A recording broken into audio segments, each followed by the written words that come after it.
They say blood is thicker than water, but what they don't tell you is that blood can also be the exact thing that drowns you. We are taught from a very young age that our parents are ultimate protectors, that they will always have our backs, no matter what. But what happens when the people who brought you into this world look you dead in the eye and decide that your entire life's work is worth sacrificing to save their favorite child? My name is Clara. I am 28 years old, and for the last 7 years, I didn't just have a job. I had a booming multi-million-dollar empire. When I was 21, I started a specialty artisanal bakery out of my tiny apartment kitchen. I worked 100 hours a week. I didn't go to parties. I didn't date. I poured my literal blood, sweat, and tears into building my brand, Clara's Crust. By the time I was 26, I had opened 3 massive commercial locations across the city. But there was a catch. When I signed the original incorporation documents years ago, I was young, naive, and trying to secure a massive small business loan. My credit history was too short, so my parents offered to co-sign and structure the main LLC under their names.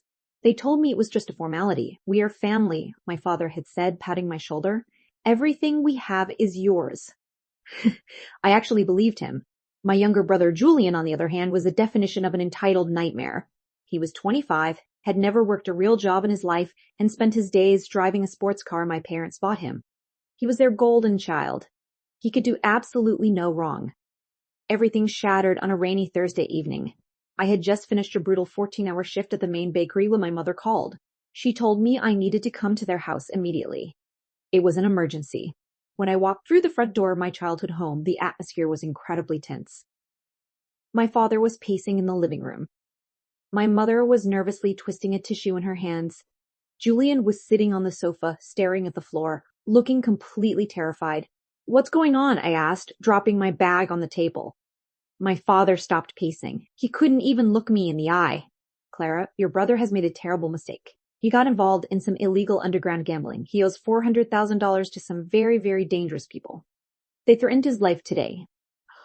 I felt all the blood drain from my face. 400,000!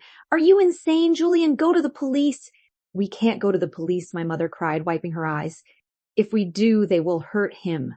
We have to pay the money, Clara. We have to save your brother. I don't have $400,000 in liquid cash sitting around," I said, my voice shaking. "All my money is tied up in the business expansion."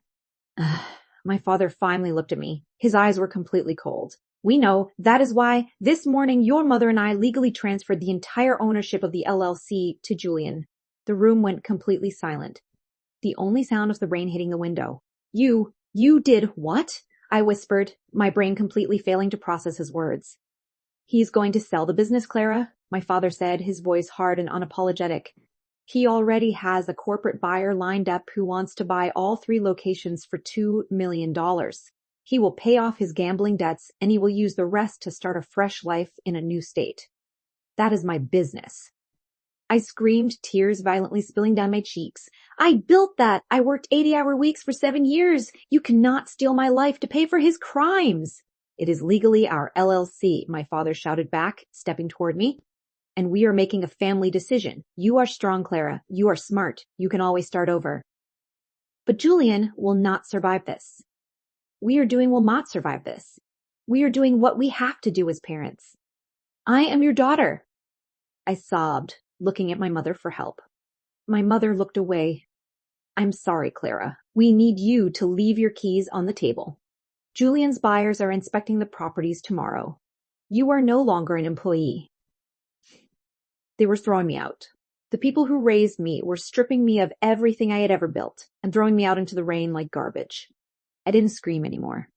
The betrayal was so deep, so absolute, that it completely broke something inside my chest. I slowly took my massive ring of business keys out of my pocket, placed them on the glass coffee table, and walked out the front door.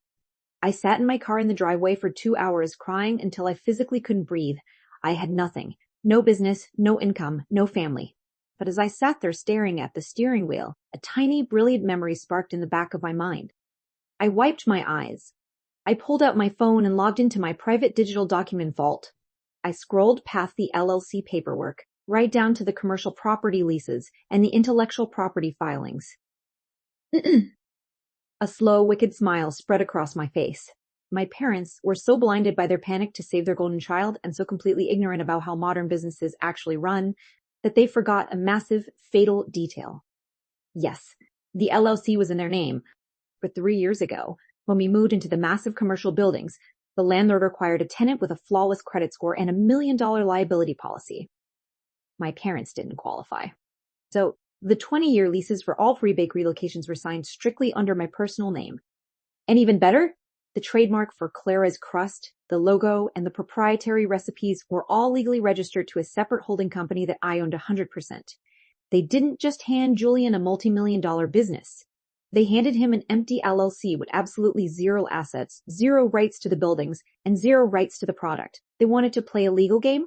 Fine. I was going to utterly destroy them. The very next morning, Julian met with the corporate buyers at my flagship bakery. He was wearing a cheap suit, acting like a big shot CEO, ready to sign the $2 million sale agreement. My parents were standing right behind him, looking so proud of their son. That was when I walked through the front doors, followed closely by my ruthless corporate attorney and 2 armed security guards. Julian froze, dropping his fancy pen.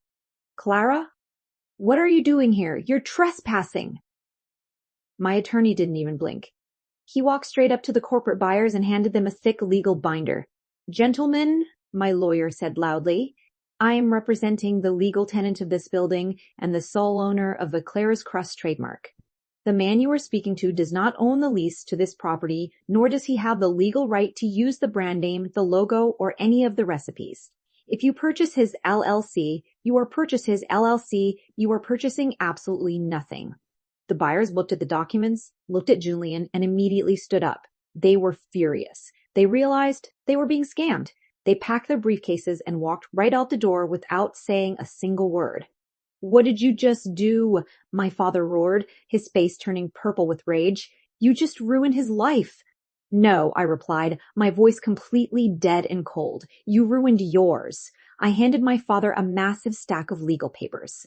This is an immediate eviction notice. As the master leaseholder of this commercial property, I am formally evicting your LLC from all 3 locations for unauthorized transfer of ownership. You have exactly 24 hours to remove your personal belongings, or they will be thrown into the dumpster. Julian started hyperventilating. The reality was crashing down on him. Without the sale of the business, he still owed $400,000 to violent criminals. Clara, please, my mother cried, running toward me and trying to grab my hands. Please, you can't do this. They're going to kill your brother. We are family. Shh. I held my hand up, silencing her instantly. I looked my mother directly in the eyes. You told me I was strong, I whispered. You told me I could always start over. Well, Julian is going to have to learn how to be strong too, because I am never ever bailing him out. I turned around and walked out of the bakery, leaving them crying and screaming in the middle of the empty dining room. The aftermath was absolute carnage. Because Julian couldn't pay his debts, he had to flee the state in the middle of the night. He's currently living completely off the grid, working for minimum wage in a kitchen somewhere, terrified of his own shadow. My parents had to sell their beautiful house and drain their entire retirement savings just to pay off the dangerous people looking for Julian. They currently live in a tiny, depressing rental apartment. As for me, I legally transferred all the equipment into my new LLC. I rebranded the bakeries under a fresh, beautiful new name. Within 6 months, I was making more profit than I ever had before. A few weeks ago, I saw my father walking down the street in my neighborhood. He looked 10 years older, tired, and completely broken. He saw me, stopped, and opened his mouth to say something. I didn't even break my stride. I put my sunglasses on, stepped into my brand new car, and drove away without looking back. Sometimes, the people who share your DNA are the most toxic people in your life. And cutting them out isn't just an option, it is an absolute necessity for your survival. Have you ever had a family member completely betray you for money? Let me know your story in the comments below. And if watching a golden child get exactly what he deserved made your day, hit that subscribe button for more crazy stories.